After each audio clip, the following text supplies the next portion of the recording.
Wicket પર ઊભા થઈ ગયા અને 73 રનની ભાગીદારી.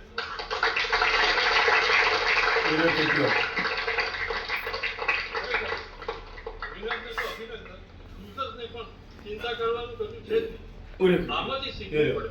આ ક્ષણ એવો છે અને હું તો હજુ બી જે પ્લેયર્સ હોય ને એ વિનિંગ કરતા જે લૂઝ જે પ્લેયર ટીમ હારી ગઈ છે એ લોકો બધું ઘણું બધું અંદરથી શોધો. બેસ્ટ ટીમ જ્યારે બેસે ને ત્યારે ખબર પડે કે આપણી ભૂલો ક્યાં ક્યાં અને આપણા સારા મુદ્દા કયા છે.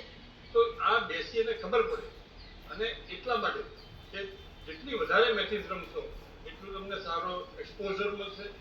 એક્સપોઝરની સાથે સાથે તમને મજા પણ આવશે અને ક્યાં ભૂલ મેં ક્યારે કરી. જો પેલો એક રનઆઉટ બહુ છે વર્ષોથી રનઆઉટ તારા બનાવમાં આયરો મન હા માઈધર ચોદાના યુઝ માટે આપે છે.